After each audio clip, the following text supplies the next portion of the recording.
¿Mi mejor amiga exige que pague su luna de miel después de traer a mi ex prometido a mi boda como su acompañante? Patricia era mi mejor amiga desde la secundaria. Hacíamos todo juntas. Estuvo ahí cuando mi ex prometido Andrés me engañó con mi compañera de trabajo 2 meses antes de nuestra boda. Los encontré en nuestro apartamento en nuestra cama. Patricia me sostuvo mientras lloré por semanas. Me ayudó a cancelar proveedores, devolver regalos, mudarme del apartamento. Llamó a Andrés una basura inútil que no me merecía. Dijo que nunca le volvería a hablar. Eso fue hace 3 años. Después de Andrés, me enfoqué en mí misma, fui a terapia, fui ascendida en mi firma consultora, empecé a correr maratones, conocí a alguien increíble en una carrera benéfica. Su nombre era Roberto. Amable, honesto, cirujano exitoso. Lo opuesto de Andrés. Salimos por 2 años antes de que me propusiera matrimonio. Propuesta real, anillo real, amor real. Cuando empecé a planear la boda, Patricia fue mi primera llamada.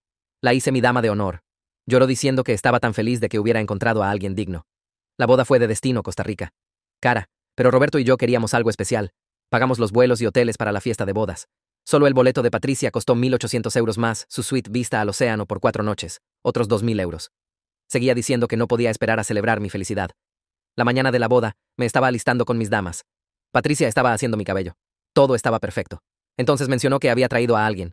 Pensó que no me importaría ya que pagamos por una suite con 2 camas. Quería que lo conociera en la ceremonia. Pensé que tal vez había empezado a salir con alguien nuevo. La ceremonia comienza. Estoy caminando por el pasillo. Veo a Roberto en el altar sonriendo. Entonces veo a los invitados, mis padres, la familia de Roberto, nuestros amigos, y en la tercera fila. Junto a Patricia está Andrés, mi ex prometido, quien me destruyó, en mi boda, como acompañante de Patricia. Casi dejé de caminar. Roberto vio mi cara cambiar, agarró mi mano más fuerte cuando lo alcancé. Logré pasar por los votos de alguna manera. Durante el beso, podía ver a Andrés sonriendo con superioridad. Durante la hora del cóctel, Patricia trajo a Andrés. Realmente lo trajo para presentárselo a Roberto. Dijo que se habían reconectado hace 6 meses. Sabía que estaría rara al respecto, así que no lo mencionó. Pero pensó que mi día de boda era perfecto para mostrarme que había seguido adelante y todos podíamos ser amigos. Andrés estrechó la mano de Roberto, lo felicitó, dijo que me veía hermosa, como si perteneciera ahí. Roberto me alejó antes de que dijera algo que arruinaría el día. La recepción fue tortura. Patricia dio un discurso de dama de honor sobre el amor verdadero conquistando todo, sobre segundas oportunidades, sobre perdón, mientras estaba sentada junto al hombre que me engañó. Bailaron lentamente durante nuestro primer baile. Se alimentaron mutuamente durante el corte del pastel. Andrés atrapó la liga cuando Roberto la lanzó. Patricia gritó como si fuera destino.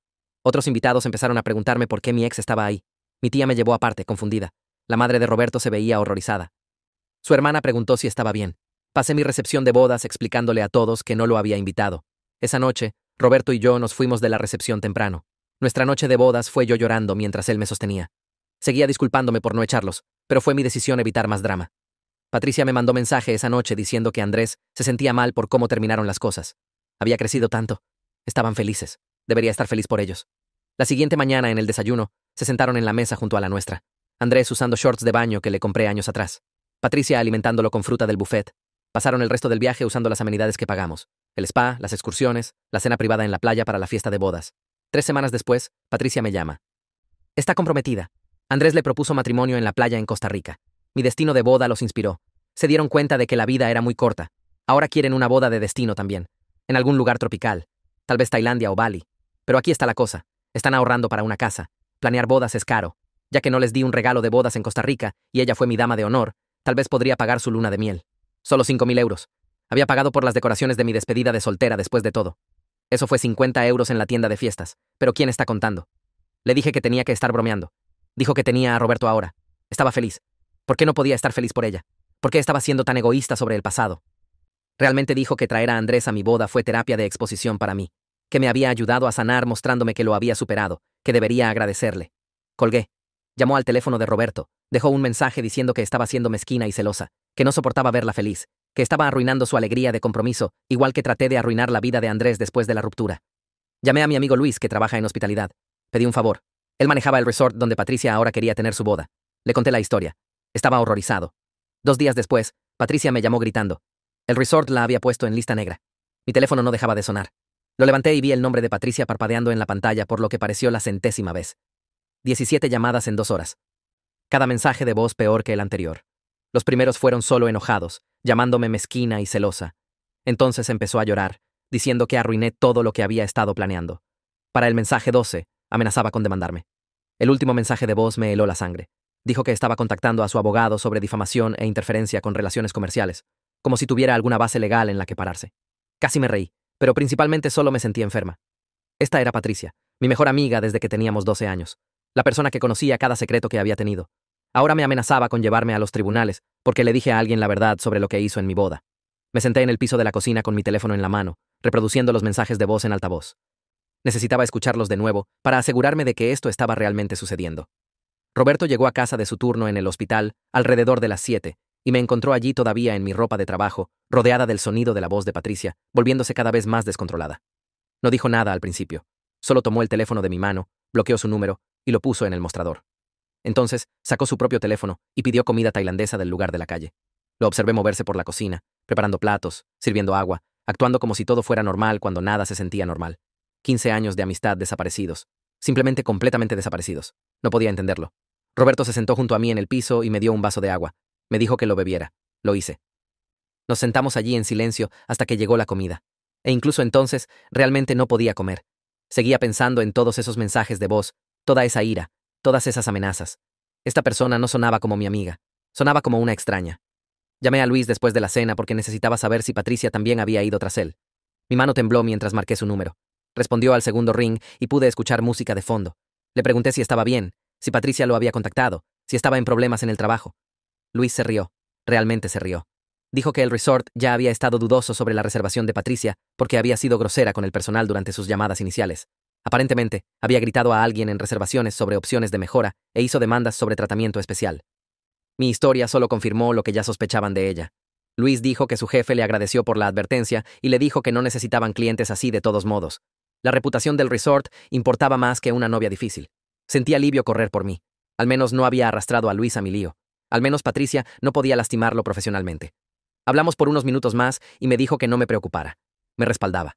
Cuando colgué, Roberto me estaba mirando desde el sofá. Preguntó si todo estaba bien con Luis. Asentí. Una cosa menos de qué preocuparse. Esa noche, pensé que lo peor había terminado. Estaba equivocada. Alrededor de las 11, el teléfono de Roberto empezó a vibrar. Estaba en la ducha, así que miré la pantalla. Patricia. Ahora le estaba escribiendo a él. Párrafos largos sobre cómo arruiné su vida y destruí sus sueños. Cómo era una amiga terrible que no soportaba verla feliz. Cómo siempre había estado celosa de su relación con Andrés. Los mensajes siguieron llegando, uno tras otro, llenando su pantalla. Sentí mi estómago retorcerse. Estaba tratando de llegar a mí a través de Roberto. Ahora, cuando salió de la ducha, le mostré los mensajes. Su mandíbula se tensó. Escribió una respuesta diciéndole que dejara de contactarnos y nos dejara en paz. Entonces bloqueó su número también. Nos metimos a la cama, pero ninguno de los dos pudo dormir. Seguía pensando en esos mensajes sobre lo desesperada que sonaba Patricia. Roberto sostuvo mi mano en la oscuridad. No dijo mucho. No necesitaba hacerlo. Ambos sabíamos que esto no había terminado. Me desperté con 3 mensajes de texto de amigos mutuos. Todos preguntando lo mismo. ¿Qué está pasando con Patricia? Revisé Facebook en mi laptop mientras Roberto hacía café. Patricia había publicado una actualización de estado anoche tarde. Algo vago sobre amigas falsas que te sonríen a la cara y luego te apuñalan por la espalda.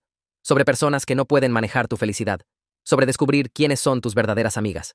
No mencionó mi nombre, pero no tenía que hacerlo. Todos sabían a quién se refería. El post ya tenía 30 comentarios. Personas preguntando si estaba bien. Personas diciéndole que se mantuviera fuerte. Personas diciendo que merecía mejores amigas. Me sentí enferma leyéndolos. En la siguiente hora, 2 amigos más me escribieron, luego otro. Todos querían saber qué había pasado. No sabía qué decir. ¿Cómo explicas esta situación sin sonar mezquina? ¿Cómo le dices a la gente que tu mejor amiga trajo a tu ex engañador a tu boda sin convertirlo en chisme? Miré mi teléfono por mucho tiempo antes de responder a alguien. Pasé mi descanso del almuerzo en el trabajo creando respuestas a los amigos mutuos que se habían contactado. Me senté en mi carro en el estacionamiento, escribiendo y borrando, tratando de encontrar las palabras correctas. Decidí apegarme a los hechos. Sin drama, sin emoción, solo lo que realmente pasó. Les dije que Patricia trajo a Andrés a mi boda en Costa Rica como su acompañante. Expliqué que habíamos pagado por su vuelo y hotel. Mencioné la demanda de pago de luna de miel, el comentario de terapia de exposición. Lo mantuve simple y claro. Algunas personas respondieron inmediatamente con shock y apoyo. Otros no respondieron para nada. Podía sentir al grupo de amigos empezando a fracturarse. Las personas estaban escogiendo lados, y lo odiaba. Esto no era la preparatoria. Todos éramos adultos. Pero aparentemente, la traición hace que las personas actúen como adolescentes otra vez. Guardé mi teléfono y regresé al trabajo, pero no podía concentrarme en hojas de cálculo y reportes de clientes. Mi cerebro seguía regresando a Patricia y esos comentarios de Facebook y preguntándome quién creía su versión de los eventos. Julia se acercó a mi escritorio alrededor de las 3. Trabaja en el apartamento de al lado y nos habíamos hecho amigas en el último año. Acercó una silla y preguntó si tenía un minuto. Dije que sí. Me dijo que había escuchado a través del rumor de la oficina que algo había pasado con mi amiga de la boda. Las palabras viajan rápido en las firmas consultoras. Le di la versión corta. Escuchó sin interrumpir y cuando terminé, se veía enojada. Realmente enojada. Dijo que Patricia sonaba como una pesadilla y se ofreció a ser testigo de carácter si Patricia realmente trataba de demandarme. Casi lloré ahí mismo en mi escritorio. Tener a alguien en mi esquina que no fuera Roberto o familia significaba más de lo que podía explicar. Julia apretó mi hombro y me dijo que le dijera si necesitaba algo. Entonces, regresó a su escritorio y me sentí un poco menos sola.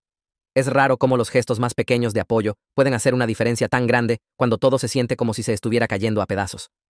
Tamara llamó esa tarde mientras estaba haciendo la cena. La hermana de Roberto había estado en la boda y visto toda la situación de Andrés desarrollarse. Quería revisarnos, asegurarse de que estuviéramos bien. Se ofreció a hablar con amigos mutuos que podrían no entender la situación completa, que podrían creer la versión de Patricia de los eventos. Aprecié la oferta, pero le dije que no quería arrastrar a más personas a este lío. Tamara dijo que entendía, pero quería que supiera que estaba ahí si cambiaba de opinión.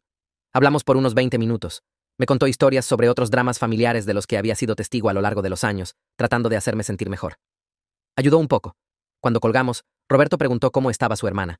Le dije que estaba preocupada por nosotros. Asintió. Toda su familia había estado horrorizada por lo que pasó en la boda. Todos habían visto a Andrés ahí, visto el discurso de dama de honor de Patricia, visto todo el desastre desarrollarse. Al menos no tenía que explicarme a su familia. Lo habían presenciado de primera mano. 2 días después de que Luis puso a Patricia en lista negra del resort, recibí una solicitud de mensaje en Instagram de una cuenta que no reconocí. Sin foto de perfil, sin publicaciones, obviamente una cuenta falsa. Lo abrí y vi un muro de texto de Patricia. Había creado una cuenta falsa solo para contactarme. El mensaje era largo y divagante. Dijo que Andrés era el amor de su vida desde siempre, que se había conformado con la amistad conmigo por años porque no podía tenerlo, que verme comprometida con Roberto le hizo darse cuenta de que necesitaba luchar por lo que quería, que traerlo a mi boda fue su manera de mostrarle a todos que pertenecían juntos. La historia revisionista era tan descarada que tuve que leerla 2 veces. Estaba reescribiendo toda nuestra amistad, haciendo que sonara como si hubiera estado suspirando por Andrés todo el tiempo, incluso cuando estaba comprometido conmigo, incluso cuando me consoló mientras lloraba después de que me engañó, incluso cuando lo llamó basura inútil. Ahora de repente, era su alma gemela y yo era solo un obstáculo que tenía que superar. Me senté ahí mirando mi teléfono, sin estar segura de si reír o gritar. Esta no era la persona que había conocido por 15 años. Era alguien completamente diferente. Tomé capturas de pantalla del mensaje de Instagram, cada parte individual. Entonces las guardé en una carpeta en mi computadora etiquetada con el nombre de Patricia y la fecha. No estaba segura de por qué estaba documentando todo. Tal vez pensé que necesitaría prueba más tarde. Tal vez solo estaba tratando de dar sentido a lo que estaba pasando. Roberto entró al dormitorio y preguntó qué estaba haciendo. Le mostré el mensaje. Lo leyó con sus cejas alzándose cada vez más. Cuando terminó, dijo que me estaba protegiendo, que mantener registros era inteligente, que el comportamiento de Patricia estaba escalando e impredecible. No había pensado en ello de esa manera, pero tenía razón. Parte de mí todavía quería creer que esto se calmaría, que Patricia se tranquilizaría y descubriríamos cómo seguir adelante. Pero otra parte sabía que eso no iba a pasar. Esta amistad había terminado, realmente terminado, y necesitaba aceptar eso y protegerme de lo que viniera después. La siguiente mañana, Ricardo llamó mientras estaba haciendo café. Su voz sonaba diferente de lo usual, más seria. Preguntó si tenía tiempo para hablar sobre lo que pasó con Patricia. Le dije que tenía todo el tiempo del mundo, ya que no estaba exactamente durmiendo bien de todos modos. Empezó diciendo que había visto el post de Patricia en Facebook sobre amigas falsas y apuñalar por la espalda. Pensó que se trataba de algún drama del trabajo que había mencionado antes. Entonces alguien en una fiesta anoche le contó la historia real, sobre Andrés apareciendo en mi boda, sobre Patricia trayéndolo como su acompañante, sobre todo el lío en Costa Rica. Ricardo seguía diciendo que no podía creerlo. Me pidió que le contara todo lo que pasó ese día. Empecé con la mañana peinando mi cabello con Patricia, ella mencionando que había traído a alguien, luego viendo a Andrés en la tercera fila durante mi ceremonia. La manera en que sonrió con superioridad durante nuestro beso, como Patricia se lo presentó a Roberto en la hora del cóctel, como si fuera totalmente normal. El discurso de dama de honor sobre segundas oportunidades mientras estaba sentada junto a mi ex engañador. Ricardo interrumpió unas cuantas veces para preguntar si estaba hablando en serio, si esto realmente había pasado. Cada vez que lo confirmé, se quedó más callado. Cuando terminé de describir la recepción, estuvo silencioso por casi 1 minuto completo. Entonces dijo, Patricia le contó a todos una versión completamente diferente. Dijo que atacaste su relación con Andrés, que no podías manejar verla feliz. Que estabas celosa porque Andrés la escogió a ella en lugar de a ti. Ricardo dijo que había estado publicando cosas vagas por semanas sobre personas tóxicas y seguir adelante de la negatividad. Nunca lo conectó conmigo hasta anoche. Me dijo que algunos de nuestros amigos mutuos estaban comprando la versión de Patricia, porque ella llegó a ellos primero. Había estado llamando a personas llorando, diciendo que estaba tratando de arruinar su compromiso, que la puse en lista negra de un resort por despecho. Omitió la parte sobre traer a Andrés a mi boda, la parte sobre exigir que pagara por su luna de miel, el comentario de terapia de exposición. Ricardo dijo que me creía completamente. Recordaba lo destruida que estaba después de que Andrés me engañó. Como Patricia me consoló durante todo eso. La idea de que ella lo trajera a mi boda lo hizo sentir enfermo. Pero quería que supiera que Patricia estaba haciendo control de daños con nuestro grupo de amigos, pintándose como la víctima, haciéndome ver como la villana que no podía dejar ir el pasado. Le agradecí por llamar y decirme la verdad, por no solo creer lo que Patricia publicó en redes sociales. Dijo, por supuesto, pero su advertencia se quedó conmigo después de que colgamos. Patricia estaba reescribiendo la historia con todos los que conocíamos. Fui al trabajo y me sepulté en preparar para una presentación mayor de cliente. El proyecto involucró reestructurar la cadena de suministro de una compañía manufacturera. Números y logística y flujos de proceso. Nada emocional, nada personal. Solo problemas limpios y lógicos con soluciones claras. Me quedé en mi escritorio durante el almuerzo trabajando en diapositivas y análisis de datos. Mi jefa pasó alrededor de las 3 y notó que todavía estaba allí. Se detuvo y preguntó si todo estaba bien. Le dije que la presentación era en 2 días y la quería perfecta. Se sentó en la silla frente a mi escritorio. Dijo que había notado que me estaba quedando tarde todas las noches esta semana, trabajando durante los almuerzos, llegando temprano. Preguntó gentilmente si algo estaba pasando fuera del trabajo. Consideré mentir, decir que todo estaba bien, pero mi jefa siempre había sido buena conmigo, justa, comprensiva. Le dije que estaba lidiando con algo de drama personal, una examiga causando problemas, nada que afectaría mi trabajo. Asintió lentamente. Dijo que apreciaba mi dedicación, pero no quería que me agotara. Sugirió que tomara unos días libres para manejar lo que estuviera pasando, tomar distancia, regresar fresca. Le agradecí, pero dije que prefería mantenerme ocupada. El trabajo era el único lugar donde no tenía que pensar en Patricia, donde podía concentrarme en algo productivo, en lugar de repetir la boda una y otra vez. Mi jefa se veía preocupada, pero no insistió. Me dijo que su puerta estaba abierta si necesitaba hablar. Entonces, me dejó con mis hojas de cálculo. Esa tarde, Roberto me escribió desde el hospital. Preguntó si podía llamar cuando tuviera un minuto. Su mensaje tenía un tono que hizo que mi estómago se hundiera. Entré a una sala de conferencias vacía y lo llamé de vuelta. Respondió al primer ring. Su voz estaba tensa. Me dijo que Patricia de alguna manera había obtenido su dirección de correo del trabajo. Le había enviado un mensaje a través del sistema del hospital. Lo llamó un cómplice sin espina dorsal que dejaba a su esposa intimidar a las personas. Dijo que debería avergonzarse de sí mismo por apoyar mi comportamiento vengativo. El correo fue a su cuenta general del hospital, a la que múltiples doctores y personal podían acceder. El colega de Roberto, Miguel, había estado usando la computadora compartida en la sala de descanso cuando el correo apareció. Había visto el nombre de Patricia y las primeras líneas antes de que Roberto pudiera cerrarlo. Miguel preguntó si todo estaba bien en casa, si Roberto y yo estábamos teniendo problemas. Roberto tuvo que explicar toda la situación ahí mismo en la sala de descanso con otros 2 doctores escuchando. Le dijo a Miguel sobre Andrés apareciendo en nuestra boda, sobre el discurso de dama de honor de Patricia mientras estaba sentada junto a mi ex, sobre la demanda de pago de luna de miel, sobre el comentario de terapia de exposición. Miguel recordaba haber estado en la boda. Había venido como invitado de Roberto. Dijo que pensó que era raro que mi ex estuviera ahí, pero imaginó que tal vez todos éramos amigos o algo así. No se dio cuenta de la extensión completa de lo desordenada que estaba la situación. Miguel le dijo a Roberto que estaría feliz de proporcionar una declaración si la necesitábamos, que presenció toda la recepción y vio lo incómoda que me veía, como Patricia y Andrés actuaron como si pertenecieran ahí. Roberto le agradeció y dijo que le haría saber, pero estaba furioso de que Patricia hubiera contactado su lugar de trabajo, que estuviera tratando de hacerlo quedar mal con sus colegas. Le dije que lo sentía, que nunca pensé que también iría tras él. Dijo que no era mi culpa. Patricia estaba escalando, volviéndose más desesperada. Necesitábamos ser cuidadosos. Una semana después de que Luis puso a Patricia en lista negra del resort, me reuní con 3 de nuestros amigos mutuos para café. 2 de ellos, Jessica y Jasper, se habían contactado por separado pidiendo escuchar mi versión. La tercera, Laura, vino porque Jessica la invitó. Nos sentamos en la esquina trasera de una cafetería en el centro. Jessica empezó diciendo que había visto los posts de Facebook de Patricia y escuchado rumores. Quería saber qué había pasado realmente. Los guié a través de toda la historia otra vez. La boda, Andrés en la tercera fila, el discurso de dama de honor de Patricia, la demanda de pago de luna de miel, la lista negra. Jessica y Jasper se veían horrorizados. Siguieron moviendo sus cabezas, diciendo que no podían creer que Patricia haría eso. Jasper dijo que siempre había pensado que Patricia era una buena amiga para mí, que esto parecía completamente fuera de carácter.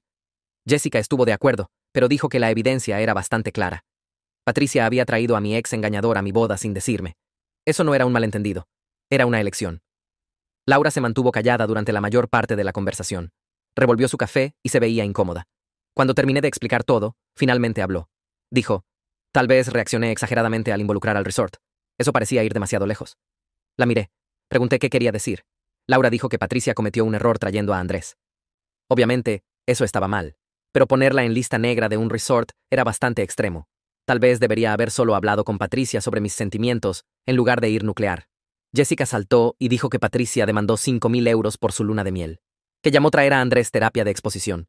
Eso no era solo un error. Era calculado. Laura se encogió de hombros. Dijo que las relaciones eran complicadas, que parecía feliz con Roberto ahora. Tal vez la conversación fue cuesta abajo desde ahí.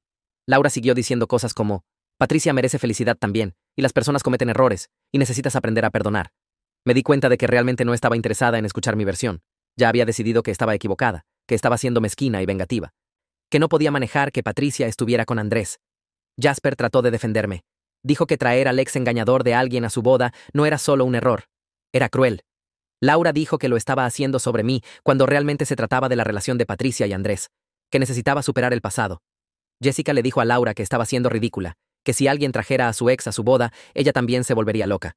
Laura dijo que por eso trata de no guardar rencores, que la vida es muy corta para estar enojada todo el tiempo.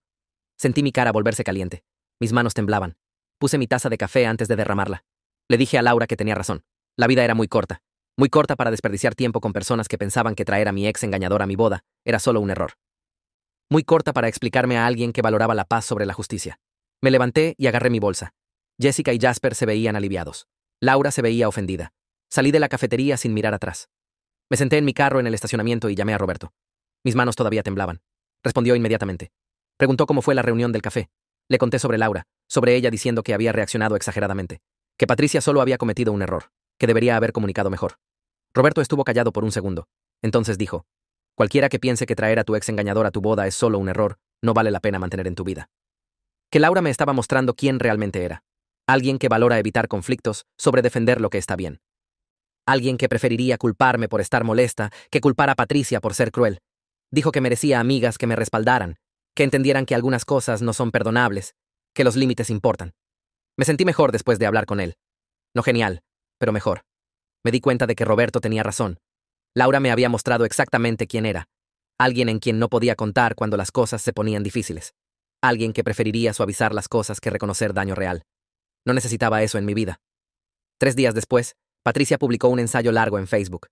No estaba etiquetado a nadie específico, pero todos sabían a quién se refería.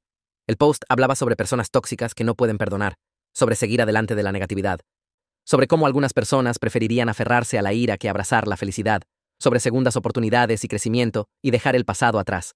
Escribió sobre personas que te sonríen a la cara y luego te apuñalan por la espalda, que pretenden apoyarte pero secretamente quieren que falles, que no pueden manejar ver a otros triunfar. El post era largo, realmente largo. Párrafos y párrafos de acusaciones vagas envueltas en lenguaje de autoayuda. Nunca usó mi nombre, pero mencionó detalles que lo hacían obvio. Una boda de destino, una dama de honor que hizo su mejor esfuerzo, una amiga que se volteó contra ella por celos. El post obtuvo 40 comentarios en 1 hora. Personas diciendo que lamentaban que estuviera pasando por esto, que merecía mejor, que las personas tóxicas no valían su energía, que era fuerte y valiente por seguir adelante. Algunas personas que ni siquiera conocía estaban comentando, ofreciendo apoyo, diciendo que habían pasado por situaciones similares con amigas celosas. Algunos amigos mutuos comentaron también, diciendo que la amaban y estaban ahí para ella, que saldría adelante de esto, que las amigas reales se quedarían con ella. Leí todo 2 veces. Cada comentario se sentía como un golpe. Estas personas no tenían idea de lo que realmente había pasado. Estaban respondiendo a la versión de Patricia, la versión donde ella era la víctima, donde yo era la villana, donde traer a Andrés a mi boda de alguna manera estaba justificado, porque no podía dejar ir el pasado. Al día siguiente en el trabajo, Julia se acercó a mi escritorio. Se veía incómoda. Preguntó si podía hablar conmigo privadamente. Fuimos a una sala de conferencias pequeña. Cerró la puerta. Me dijo que un cliente le había preguntado si todo estaba bien conmigo. El cliente aparentemente era amigo de Patricia en Facebook. Había visto el post largo sobre personas tóxicas. Entendió que se trataba de mí, basándose en algunos detalles que Patricia mencionó. El cliente le preguntó a Julia si había drama afectando mi trabajo, si estaba bien, si la compañía sabía sobre la situación. Julia lo paró inmediatamente. Le dijo al cliente que mi vida personal no era asunto suyo, que mi trabajo era excelente y profesional, que no lo discutiría más. Pero Julia quería que supiera que había surgido, que la campaña de Facebook de Patricia estaba sangrando en mi vida profesional. Sentí mi cara arder de vergüenza. Esto era exactamente de lo que había tenido miedo. Que la versión de Patricia de los eventos se extendiera por todas partes, que las personas me juzgaran sin conocer la verdad, que mi reputación tomara golpes que no podía controlar. Julia dijo que me respaldaba, que cualquiera que preguntara obtendría la misma respuesta, pero pensó que debería saber lo que se estaba diciendo. Le agradecí, le dije que apreciaba su apoyo. Entonces, regresé a mi escritorio y traté de concentrarme en el trabajo. Traté de no pensar en cuántas otras personas habían visto el post de Patricia, cuántas creían su versión, cuánto daño estaba haciendo a mi vida mientras jugaba a la víctima en línea. Me senté de vuelta en mi escritorio y traté de trabajar en el reporte de cliente que vencía el viernes. Mis manos temblaban demasiado para escribir. Cada vez que miraba mi pantalla, veía el post de Facebook de Patricia en lugar de la hoja de cálculo. Las palabras seguían corriendo por mi cabeza. Personas tóxicas que te sonríen a la cara, luego te apuñalan por la espalda. Personas que no pueden manejar ver a otros triunfar. Me levanté, caminé al baño, me encerré en el último compartimento. Mi pecho se sentía apretado, como si alguien estuviera sentado en él. No podía respirar bien. Pequeños jadeos que no llenaban mis pulmones. Esto era estúpido. Patricia no debería tener tanto poder sobre mí. Era solo una persona, solo una amistad que salió mal. Pero mi corazón estaba corriendo de todos modos. Mi visión se puso manchada alrededor de los bordes. Puse mi cabeza entre mis rodillas y traté de contar mis respiraciones. Adentro por 4, afuera por 4.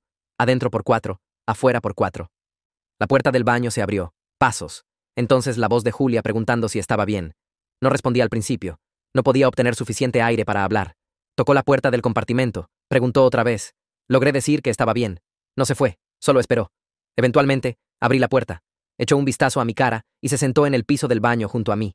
No dijo nada sobre el azulejo siendo asqueroso o sus pantalones bonitos ensuciándose. Solo se sentó ahí mientras traté de dejar de llorar. Cuando pude hablar, le dije que estaba teniendo un ataque de pánico, que Patricia estaba ocupando demasiado espacio en mi cabeza, que no podía dejar de pensar en sus posts y sus mentiras y cuántas personas creían su versión. Julia escuchó. Entonces dijo algo que no había considerado. Que Patricia contactando clientes y difundiendo mentiras sobre mí en el trabajo podría contar como acoso, que debería hablar con recursos humanos, documentar todo en caso de que empeorara. Me limpié la cara con papel higiénico, le dije que no quería hacer de esto un asunto más grande de lo que era. Me miró seriamente, dijo que ya era un asunto grande si estaba teniendo ataques de pánico en el trabajo, que protegerme no era dramático, era inteligente. Fui a recursos humanos esa tarde. Se sintió raro entrar a su oficina como si estuviera chismorreando, pero traje capturas de pantalla de todo. Los posts de Facebook de Patricia, los textos al teléfono de Roberto, el mensaje de Instagram de la cuenta falsa. La persona de recursos humanos, esta mujer llamada Kendall, escuchó toda la historia sin interrumpir. Tomó notas. Hizo preguntas sobre fechas y horas, si Patricia sabía dónde trabajaba, si había contactado a alguien de la compañía directamente. Le conté sobre el cliente preguntando a Julia sobre mí. La cara de Kendall se puso seria. Dijo que documentarían todo, crearían un archivo en caso de que Patricia escalara. Si contactaba mi lugar de trabajo o clientes otra vez, tendrían bases para una carta de cese y desistimiento, tal vez incluso acción legal. También dijo que mi trabajo no estaba en riesgo, que tomaban en serio el acoso en el lugar de trabajo, incluso cuando venía de fuentes externas. Me ofreció acceso al programa de asistencia al empleado, sesiones de consejería gratis con un terapeuta. Tomé la información, le agradecí por tomarme en serio. Caminando de vuelta a mi escritorio, me sentí más ligera. Como si alguien más estuviera cargando parte del peso ahora. Esa noche, Roberto llegó a casa del hospital alrededor de las 8. Estaba en el sofá navegando por mi teléfono, revisando si Patricia había publicado algo nuevo. Vio lo que estaba haciendo, suspiró, preguntó por qué todavía estaba mirando sus redes sociales. Dije que necesitaba saber lo que estaba diciendo. Se sentó junto a mí. Dijo que debería solo bloquearla en todas partes y dejar de participar. Que me estaba torturando manteniéndome al tanto de ella. Algo en mí se quebró.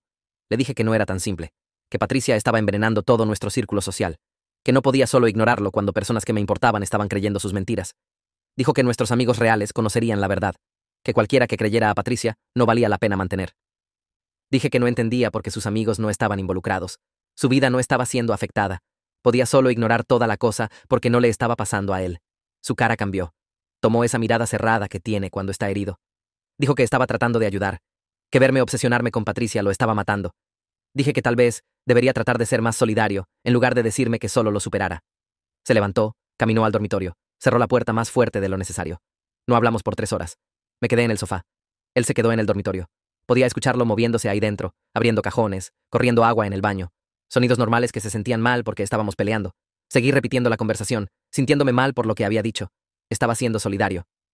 No había sido nada más que solidario desde Costa Rica, pero le había gritado de todos modos porque estaba estresada y enojada, y Patricia estaba en mi cabeza. Alrededor de las 11, la puerta del dormitorio se abrió. Roberto salió en pijama, se sentó en el sofá junto a mí, dijo que lo sentía, que estaba frustrado porque no podía arreglar esto por mí, que verme lastimada lo hacía sentir indefenso e inútil, que había sugerido bloquear a Patricia porque quería hacer que parara, no porque no le importara. Empecé a llorar.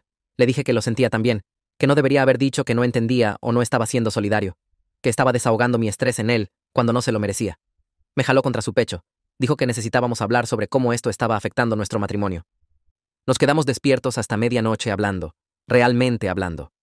Roberto admitió que estaba preocupado de que estuviera dejando que Patricia viviera gratis en mi cabeza, que estaba ocupando espacio que debería pertenecer a nosotros y a nuestra vida juntos. Dolía escucharlo, pero tenía razón.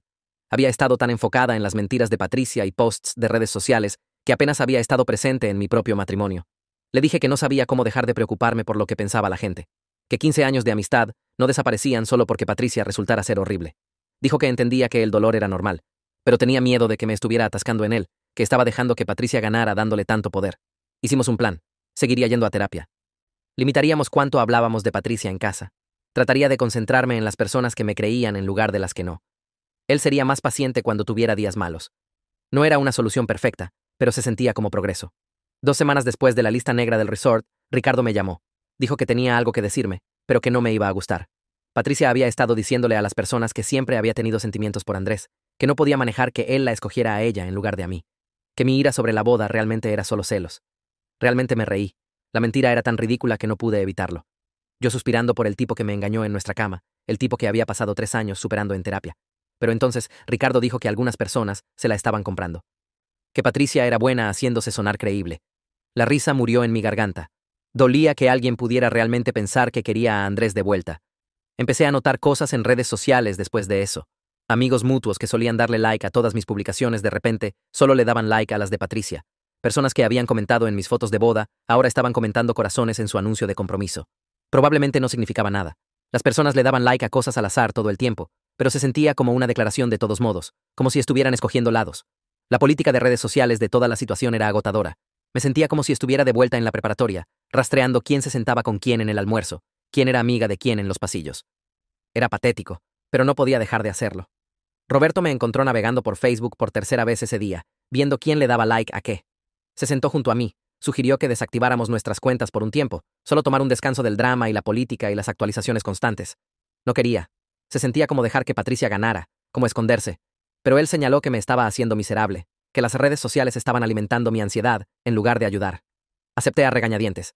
Desactivamos ambas cuentas esa noche. El alivio fue inmediato. No más revisar los posts de Patricia. No más rastrear quién le daba like a qué. No más ver su cara sonriente junto a Andrés y sus fotos de pareja. Mi teléfono se sentía más ligero en mi mano. Sin redes sociales como distracción, tuve que realmente lidiar con mis sentimientos. No podía evitarlos navegando o revisando actualizaciones. Ese fin de semana me derrumbé completamente. Lloré por primera vez desde la boda. No llanto enojado o frustrado, llanto de dolor. Roberto me sostuvo en el piso del baño mientras sollozaba. Estaba lamentando 15 años de amistad. Todas las pijamadas y bromas internas y llamadas nocturnas. La persona que me conocía mejor que nadie, con quien había compartido todo. Y se había ido. Patricia lo había tirado como si no significara nada. Como si yo no significara nada. Todos esos años de amistad, y ella había escogido a mi ex engañador en lugar de a mí. Lo trajo a mi boda. Exigió que pagara por su luna de miel. Me hizo la villana en su historia. Dolía peor que el engaño de Andrés. Al menos con Andrés, solo había perdido 2 años. Con Patricia, había perdido la mitad de mi vida. Tenía una cita de terapia el martes. El nombre de mi terapeuta era Doctora Chen. Había empezado a verla 3 años atrás, después del engaño de Andrés. Dejé de ir como 1 año después de empezar a salir con Roberto porque me sentía mejor. Pero la había llamado después de la boda. Le dije que necesitaba regresar. Había hecho espacio para mí inmediatamente. Esta sesión, le conté todo. La boda, la demanda de luna de miel, la lista negra, la campaña de redes sociales, las mentiras de Patricia sobre mí teniendo sentimientos por Andrés. La doctora Chen escuchó cuidadosamente. Entonces dijo algo que me hizo pausar. El comportamiento de Patricia en mi boda no fue un error de una sola vez. Era parte de un patrón. Patricia siempre había necesitado ser el centro de atención. Cuando entré a la universidad de mis sueños, lloró sobre sus cartas de rechazo en mi fiesta de aceptación. Cuando fui ascendida, pasó la cena hablando sobre lo injusto que era su lugar de trabajo. Cuando empecé a salir con Roberto, siguió mencionando lo sola que se sentía siendo soltera. Siempre había pensado que era solo ella compartiendo sus sentimientos con su mejor amiga. Pero la doctora Chen señaló que Patricia consistentemente hacía de mis buenas noticias sobre sus luchas. No podía solo estar feliz por mí. Tenía que redireccionar el enfoque de vuelta a ella misma. La boda tenía perfecto sentido ahora. Mi día especial se convirtió en su escenario, su oportunidad de mostrarle a todos que tenía una relación, que era deseada, que había ganado algo que yo había perdido. La doctora Chen preguntó si había notado otros patrones a lo largo de los años. Empecé a enumerarlos. Cuando corrí mi primer maratón, Patricia se inscribió para uno también, pero dejó de entrenar después de 2 semanas. Cuando obtuve mi trabajo de consultoría, aplicó a la misma firma y se enojó cuando no la contrataron. Cuando compré mi primer carro, compró uno más bonito el siguiente mes, aunque no podía permitirse los pagos. Cada logro que tenía, Patricia o competía con él o lo disminuía. Diría cosas que sonaban solidarias pero tenían pequeñas puñaladas en ellas. Que mi ascenso fue suerte de tiempo. Que Roberto era genial, pero tal vez demasiado enfocado en su carrera. Que mi apartamento era bonito pero pequeño para el precio. La doctora Chen lo llamó competencia encubierta enmascarada como amistad. Patricia no podía manejar que tuviera éxito sin sentirse amenazada. La sesión de terapia me dejó exhausta, pero con la mente clara. Había pasado 15 años haciendo excusas por comportamiento que no estaba bien, diciéndome que Patricia solo tenía dificultades con las buenas noticias, que era sensible, que necesitaba apoyo extra. Pero las amigas reales celebran tus triunfos sin hacerlos sobre ellas mismas. Las amigas reales no traen a tu ex engañador a tu boda para probar un punto sobre su propia vida amorosa. 3 semanas después de la lista negra, fui de compras un sábado por la mañana. Estaba en la sección de productos escogiendo tomates cuando alguien dijo mi nombre. Me volteé y vi a la prima de Patricia parada ahí con su carrito. Su nombre era Sara. Nos habíamos conocido en eventos familiares a lo largo de los años. Se veía nerviosa. Preguntó si podíamos hablar por un minuto. Dije que sí, aunque mi estómago se hundió. Sara me jaló hacia la esquina por la sección orgánica, donde menos personas estaban comprando. Habló en voz baja. Dijo que escuchó lo que pasó en mi boda, que la familia de Patricia estaba preocupada por su comportamiento, que pensaban que la relación con Andrés no era saludable. No sabía qué decir. Sara siguió hablando. Dijo que Patricia había estado diferente últimamente, más defensiva, más aislada de la familia. Solo quería hablar sobre Andrés y la boda. Cuando los miembros de la familia trataban de discutir otros temas, Patricia se enojaba. La mamá de Sara, la tía de Patricia, había tratado de preguntarle a Patricia si estaba segura sobre Andrés, dada su historia conmigo. Patricia le gritó y no le habló por 2 semanas. La familia estaba caminando sobre cáscaras de huevo. Sara se disculpó por lo que pasó en mi boda. Dijo que la familia estaba horrorizada cuando escucharon la historia completa, que traer a Andrés fue cruel e inexcusable, que demandar dinero por una luna de miel fue loco. Quería que supiera que no apoyaban las decisiones de Patricia, que estaban preocupados por ella, pero no sabían cómo ayudar. Le agradecí a Sara por decirme. Dije que apreciaba saber que la familia no estaba bien con lo que había pasado. Me abrazó rápidamente y dijo que esperaba que estuviera bien. Entonces regresó a sus compras y yo me quedé ahí sosteniendo una bolsa de tomates. La conversación con Sara complicó todo. Había estado tan enfocada en mi ira hacia Patricia que no había considerado la perspectiva de su familia o que algo más profundo podría estar mal con ella. Parte de mí quería seguir enojada, descartarla como una persona terrible que traicionó nuestra amistad. Pero otra parte se preguntaba si Patricia estaba luchando con algo más grande que los celos, si su comportamiento estaba empeorando por problemas de salud mental, si la obsesión con Andrés y la boda era una señal de algo rompiéndose. No quería importarme, no quería preocuparme por Patricia después de todo lo que había hecho, pero no podía apagar 15 años de amistad completamente. No podía dejar de preguntarme si necesitaba ayuda. Esa noche, le conté a Roberto sobre encontrarme con Sara, sobre lo que dijo respecto al comportamiento de Patricia con su familia. Roberto escuchó mientras revolvía salsa para pasta. Entonces apagó la estufa y me enfrentó. Dijo, los problemas de salud mental no excusan el comportamiento de Patricia, que incluso si algo está pasando con ella, todavía eligió lastimarme deliberadamente múltiples veces. Me recordó que no era responsable de arreglar a Patricia, que tenía familia y presumiblemente otras amigas que podían apoyarla, que necesitaba protegerme primero. Tenía razón, sabía que tenía razón, pero todavía me sentía culpable. Culpable por involucrar al resort, culpable por potencialmente empeorar la situación de Patricia, culpable por no contactarla para revisar si estaba bien. Roberto vio mi cara y me jaló a un abrazo. Dijo que sentirse culpable era normal, pero fuera de lugar. Que Patricia hizo sus propias decisiones. Que no la forcé a traer a Andrés a mi boda o demandar dinero de luna de miel. Que la preocupación de su familia no borraba lo que me había hecho. Asentí contra su pecho. Traté de dejar que sus palabras se asentaran.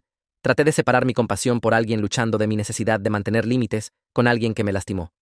Un mes después de la lista negra, recibí una solicitud de mensaje de LinkedIn. Casi la ignoré. Raramente revisaba LinkedIn y usualmente borraba solicitudes de conexión de reclutadores, pero el nombre me llamó la atención. Era de la hermana de Andrés. Su nombre era Jennifer. La había conocido unas cuantas veces cuando Andrés y yo estábamos juntos. Siempre había sido amable, pero no éramos cercanas. El mensaje era corto. Dijo que necesitaba hablar conmigo sobre Patricia y Andrés. Que tenía preocupaciones sobre su relación. Que sabía que era raro contactarme, pero no tenía mi número de teléfono.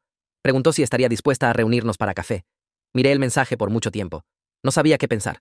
¿Por qué querría la hermana de Andrés hablar conmigo sobre su relación con Patricia? ¿Qué preocupaciones podría tener que me involucraran? Parte de mí quería borrar el mensaje y pretender que nunca lo vi. No quería involucrarme en cualquier drama que Andrés y Patricia tuvieran, pero otra parte tenía curiosidad. ¿Qué podría ser tan importante que Jennifer me rastreara en LinkedIn? Hablé con Roberto sobre ello esa noche. Le mostré el mensaje. Frunció el ceño leyéndolo. Dijo que era bizarro, que Jennifer contactándome se sentía como una trampa o algún tipo de manipulación. Que debería ignorarlo y mantenerme fuera de lo que estuviera pasando. Llamé a la doctora Chen al día siguiente y conseguí una cita de emergencia. Le conté sobre el mensaje de LinkedIn, sobre las preocupaciones de Sara, sobre sentirme jalada de vuelta a la órbita de Patricia y Andrés cuando estaba tratando de seguir adelante. La doctora Chen preguntó qué pensaba que Jennifer podría querer discutir. Dije que no tenía idea. Tal vez quería defender a Patricia. Tal vez quería decirme que me alejara. Tal vez sabía sobre la lista negra del resort y estaba enojada. La doctora Chen preguntó si tenía suficiente curiosidad para averiguarlo. Admití que la tenía. Dijo que la curiosidad era natural, pero debería protegerme.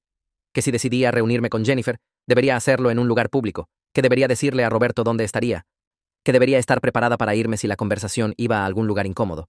Pensé en ello por 2 días más. Finalmente, decidí responder. Le dije a Jennifer que me reuniría con ella para café en un Starbucks ocupado cerca de mi oficina. Le di una fecha y hora. Respondió en 1 hora diciendo que estaría ahí. La cafetería estaba llena cuando llegué. Jennifer ya estaba sentada en una mesa de esquina. Se veía nerviosa, se levantó cuando me vio, e hizo un saludo incómodo. Tomé mi café y me senté frente a ella. Me agradeció por venir. Dijo que sabía que era extraño, que había estado debatiendo si contactarme por semanas. Esperé. La dejé hablar. Jennifer tomó una respiración profunda. Entonces dijo que Andrés estaba engañando a Patricia, que la había estado engañando todo el tiempo que habían estado juntos. Igual que me había engañado a mí. Dijo que se sentía culpable por no advertir a Patricia, por no decir algo antes, que estaba cansada de ver a su hermano lastimar a las personas. Me senté ahí procesando. Jennifer sacó su teléfono. Empezó a mostrarme capturas de pantalla, perfiles de aplicaciones de citas con las fotos de Andrés, mensajes de mujeres que habían hecho match con él. Algunos de los mensajes eran de meses atrás, algunos eran de la semana pasada. Andrés había estado activamente engañando durante su relación con Patricia, conociendo mujeres en aplicaciones, yendo a citas, acostándose con ellas, todo mientras planeaba una boda y me pedía que pagara por su luna de miel. Jennifer siguió deslizando. Me mostró mensajes donde Andrés se jactaba de tener una prometida, pero todavía jugar en el campo. Donde les dijo a las mujeres que estaba en una relación abierta, donde hizo planes para encontrarse con múltiples mujeres en la misma semana. Dijo que varias mujeres la habían contactado después de hacer match con Andrés y reconocer su apellido, que se sintieron mal cuando se dieron cuenta de que estaba mintiendo sobre estar soltero, que le habían enviado prueba. No sabía qué decir. Parte de mí no se sorprendió. Andrés me había engañado. Por supuesto, engañaría a Patricia, pero ver la evidencia era diferente. Ver lo descarado y continuo que era, cuántas mujeres había. Jennifer dijo que trató de hablar con Andrés al respecto. Él lo negó todo al principio, luego lo admitió, pero dijo que no era serio, que amaba a Patricia, que las otras mujeres no importaban. Jennifer le dijo que necesitaba decirle la verdad a Patricia, o ella lo haría. Andrés le había rogado que no lo hiciera. Dijo que arruinaría todo, que Patricia estaría devastada, que dejaría de engañar y sería mejor. Jennifer no le creyó. Dijo que Andrés había estado haciendo promesas de cambiar toda su vida y nunca las cumplió. Que había terminado de protegerlo, que Patricia merecía saber qué tipo de persona estaba casándose. Pero Jennifer no tenía manera de contactar a Patricia directamente. Solo me conocía, así que esperaba que le dijera a Patricia, o al menos le diera la información de contacto de Patricia, para que Jennifer pudiera decirle ella misma. Me senté ahí mirando mi café. Esto no era lo que había esperado. Pensé que tal vez Jennifer quería defender a Andrés o decirme que los dejara en paz. En su lugar, me estaba pidiendo que me involucrara en exponer el engaño de Andrés. Advertir a la mujer que había traído a mi ex engañador a mi boda. La mujer que exigió que pagara por su luna de miel. La mujer que me había llamado mezquina y celosa. Parte de mí quería reír. Parte de mí quería decir que Patricia merecía exactamente lo que estaba obteniendo, que el karma era real y estaba a punto de aprender una lección dura. Pero otra parte de mí no podía quedarme ahí y ver a alguien caminar hacia la misma trampa en la que había caído. Incluso si ese alguien era Patricia, incluso si había destruido nuestra amistad. Le dije a Jennifer que necesitaba tiempo para pensarlo. Dijo que entendía. Me dio su número de teléfono en caso de que quisiera hablar más. Dijo que la boda era en 3 meses, que Patricia debería saberlo antes de entonces. Dejé la cafetería con mi cabeza dando vueltas. Esa noche no pude dormir. Seguía pensando en las capturas de pantalla que Jennifer me había mostrado, sobre los mensajes de Andrés a esas mujeres, sobre cómo había hecho exactamente lo mismo a Patricia que me había hecho a mí. Roberto me encontró despierta a las 2 de la mañana mirando al techo. Preguntó qué estaba mal.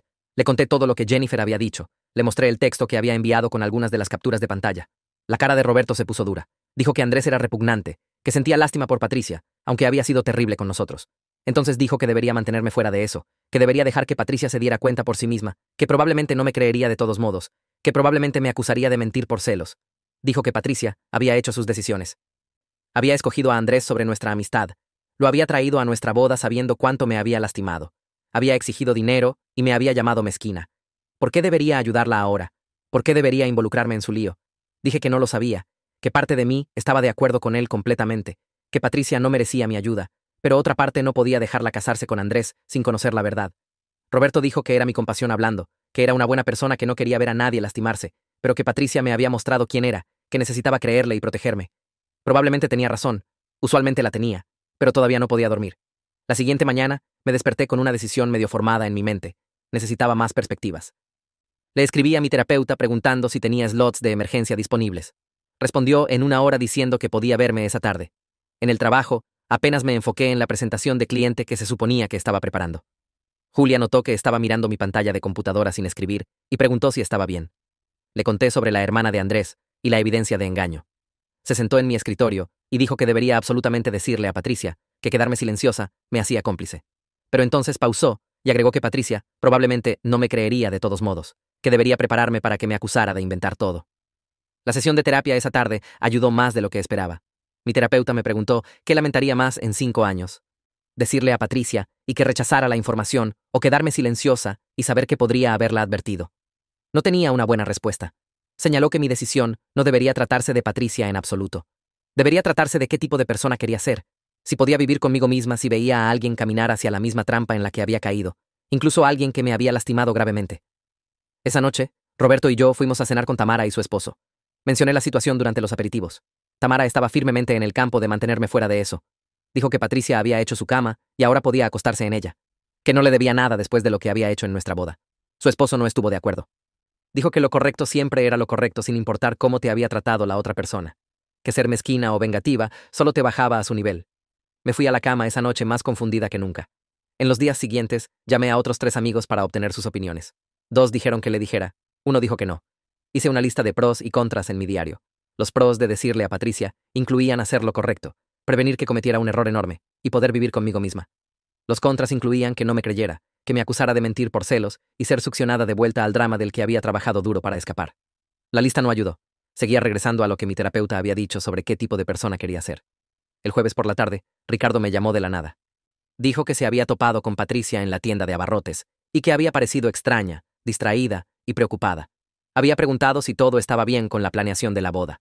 Patricia lo había rechazado, pero luego admitió que Andrés había estado distante últimamente, trabajando tarde mucho, no contestando su teléfono. A veces Ricardo dijo que toda la conversación le dio malas vibras. La manera en que Patricia describió el comportamiento de Andrés sonaba exactamente como las banderas rojas que había ignorado 3 años atrás. Las noches tarde en el trabajo. Las llamadas telefónicas que no tomaría frente a mí. La súbita necesidad de privacidad y espacio. Mi estómago se retorció escuchando a Ricardo describirlo. Patricia estaba viviendo a través de exactamente las mismas señales de advertencia y no tenía idea de lo que significaban. Le agradecí a Ricardo por decirme y colgué. Me senté en mi sofá mirando a la nada. Roberto llegó a casa de su turno y me encontró así. Le conté sobre la conversación. Suspiró y se sentó junto a mí. Dijo que sonaba como si ya había tomado mi decisión. Solo necesitaba admitírmelo. Tenía razón. No podía quedarme silenciosa. No porque Patricia mereciera mi ayuda. No la merecía. Sino porque merecía ser el tipo de persona que advirtió a alguien sobre un engañador, incluso cuando ese alguien me había tratado terriblemente. Abrí mi laptop y empecé a escribir un borrador de correo a Patricia. Mantuve el tono completamente neutral y factual. Sin emoción, sin acusaciones, sin culpa, solo los hechos. Expliqué que la hermana de Andrés me había contactado con preocupaciones, que me había mostrado evidencia de Andrés engañando durante su relación, que estaba reenviando las capturas de pantalla porque Patricia merecía saber la verdad antes de hacer un compromiso permanente. No pedí reconciliación o perdón. Ni siquiera le pedí que me creyera. Solo dije que me sentía obligada a compartir la información y ella podía hacer con eso lo que quisiera. Adjunté todas las capturas de pantalla de la hermana de Andrés, los perfiles de aplicaciones de citas, los mensajes a otras mujeres. La línea de tiempo mostrando que había estado engañando desde el mes 2 de su relación, fechas que se superponían con mi boda en Costa Rica, evidencia de que había estado con alguien más, literalmente, la semana después de proponerle matrimonio a Patricia. Mi dedo se quedó sobre el botón de enviar por 1 minuto completo. Roberto vino detrás de mí y puso su mano en mi hombro. Me dijo que estaba orgulloso de mí por hacer lo correcto, incluso cuando era difícil. Cerré mis ojos y hice clic en enviar. El correo desapareció de mi bandeja de salida. Cerré mi laptop y traté de no pensar en ello. Traté de enfocarme en el trabajo y la vida normal, pero cada vez que mi teléfono sonaba, saltaba esperando la respuesta de Patricia. El viernes pasó sin noticias de ella. Llegó el sábado y se fue. El domingo por la mañana, estaba lavando ropa cuando Roberto me llamó a la sala. Estaba mirando su teléfono con una expresión rara. Preguntó si había visto el post de Facebook de Patricia. Había desactivado mi cuenta semanas atrás para evitar el drama. Roberto me mostró su pantalla. Patricia había publicado 1 hora antes, diciendo que ella y Andrés estaban tomándose un descanso, que la interferencia externa en su relación había creado problemas que necesitaban resolver, que algunas personas no podían manejar ver a otros felices y harían cualquier cosa para causar problemas. El post tenía 30 comentarios ya. La mayoría mensajes de apoyo, diciéndole a Patricia que se mantuviera fuerte. Algunos preguntaron qué había pasado. Patricia no había respondido a esos. Me sentí enferma leyéndolo. Me estaba culpando por sus problemas sin siquiera saber sobre el engaño real, haciéndome la villana en una historia donde había tratado de ayudarla. Roberto tomó su teléfono de vuelta y dijo que esto era exactamente por lo que me había dicho que no me involucrara. Que Patricia iba a torcer todo para hacerse la víctima sin importar lo que hiciera. Sabía que tenía razón, pero también sabía que había tomado la decisión correcta. Patricia podía culparme todo lo que quisiera. Al menos le había dado la información. Lo que hiciera con ello dependía de ella. Regresé a mi lavado y traté de sacarlo de mi mente. El lunes por la mañana estaba en mi escritorio cuando mi teléfono sonó con un texto de un número desconocido. Solo 4 palabras. Gracias por decirme. Sin contexto, sin explicación, sin firma. Miré el mensaje tratando de averiguar quién lo había enviado. El número no era uno que reconociera. Se lo mostré a Julia y dijo que tal vez era Patricia escribiendo desde un teléfono diferente. Tal vez había leído el correo y confrontado a Andrés. Tal vez el post de Facebook sobre tomar un descanso estaba relacionado con el engaño, no conmigo interfiriendo.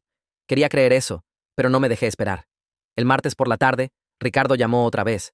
Dijo que tenía noticias sobre Patricia y quería escucharlas. Mi corazón empezó a correr, pero le dije que sí. Dijo que Patricia había confrontado a Andrés con la evidencia de mi correo, que Andrés había tratado de negarlo al principio, pero eventualmente admitió todo. Admitió que la había estado engañando desde el principio. Admitió que había estado con alguien más durante su compromiso. Admitió que nunca había planeado ser fiel.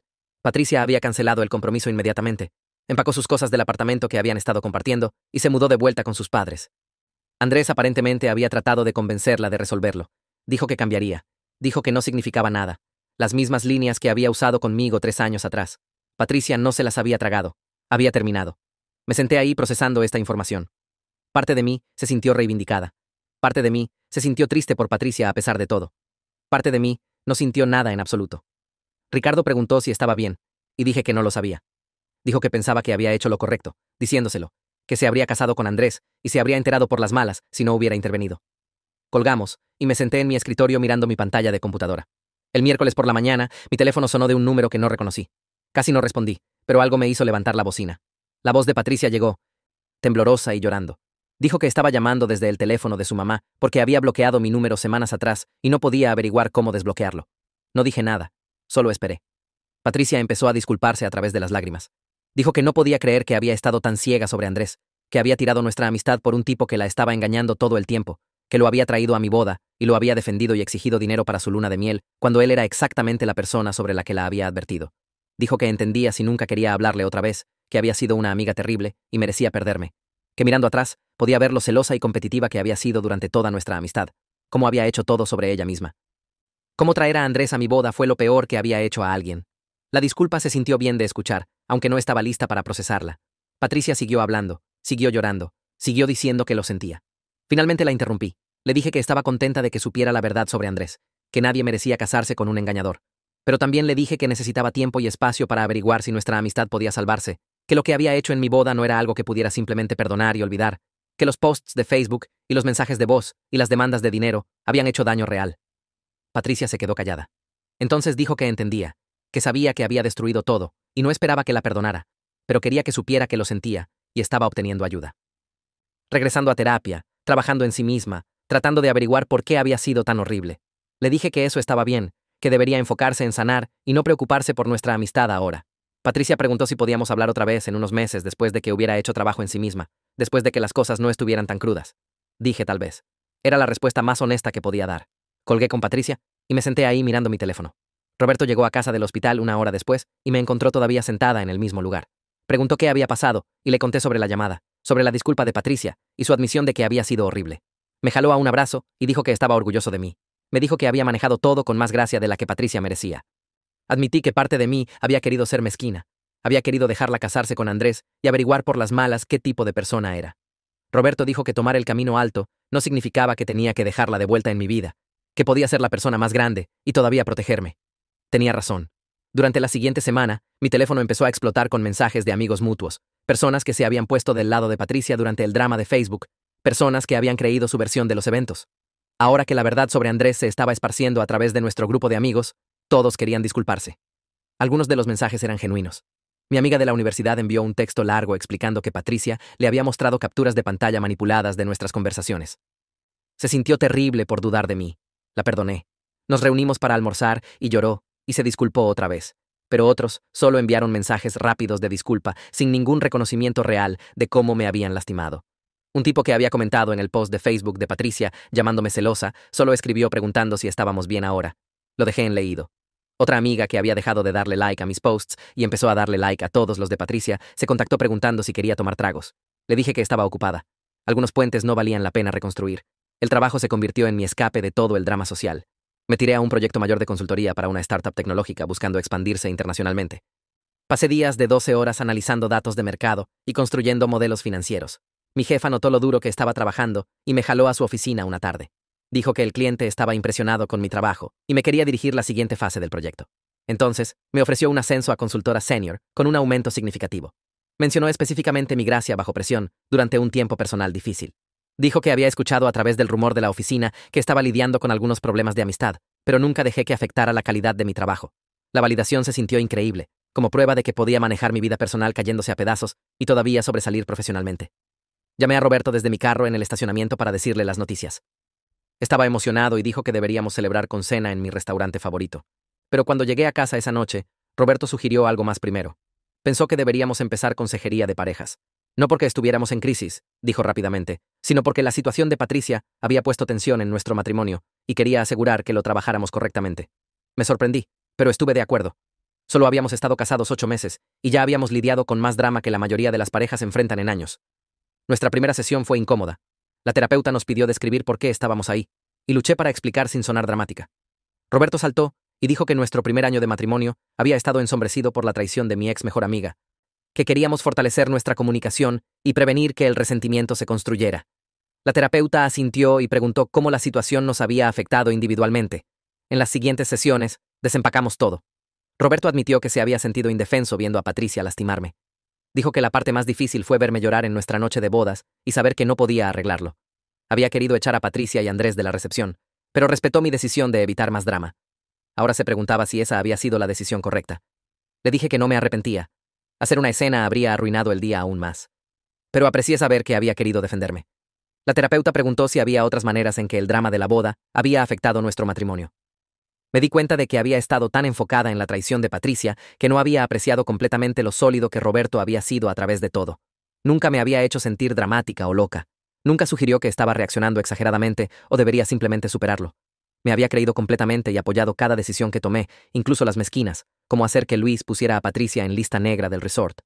Empecé a llorar en la oficina de la terapeuta y le dije a Roberto que lo sentía, que había estado tan atrapada en lo que Patricia había hecho que no le había agradecido lo suficiente por estar a mi lado.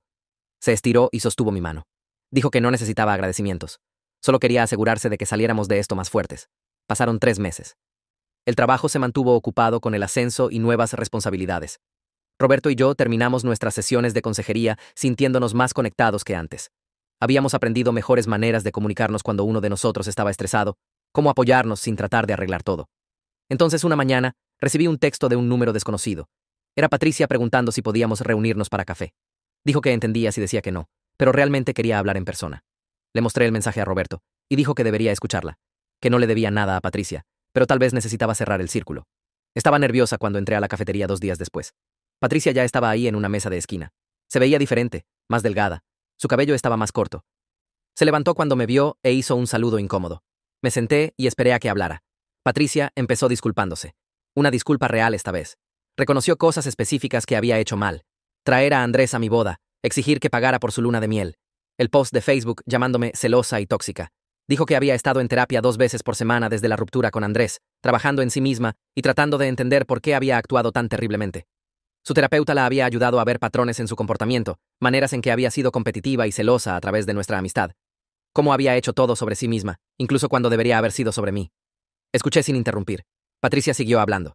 Dijo que sabía que nuestra amistad no podía regresar a lo que era, que había roto mi confianza en maneras que no podían arreglarse, pero quería que supiera que estaba genuinamente arrepentida y trabajando para convertirse en una mejor persona. Tomé una respiración y le dije que apreciaba la disculpa, que significaba algo escucharla reconocer lo que había hecho, pero no estaba segura de que pudiéramos ser amigas otra vez. Demasiado había pasado, demasiada confianza estaba rota, y mirando atrás, podía ver que nuestra amistad había sido poco saludable por mucho tiempo. Siempre había necesitado competir conmigo, siempre había necesitado ser el centro de atención. Había hecho excusas por ello porque habíamos sido amigas desde la secundaria, pero eso no lo hacía bien. Patricia me sorprendió estando de acuerdo. Dijo que su terapeuta había señalado los mismos patrones tóxicos. Cómo se había puesto celosa cuando me comprometí con Roberto. Cómo traer a Andrés a mi boda fue parcialmente sobre tomar atención de mí en mi día especial. No estaba pidiendo reconciliación.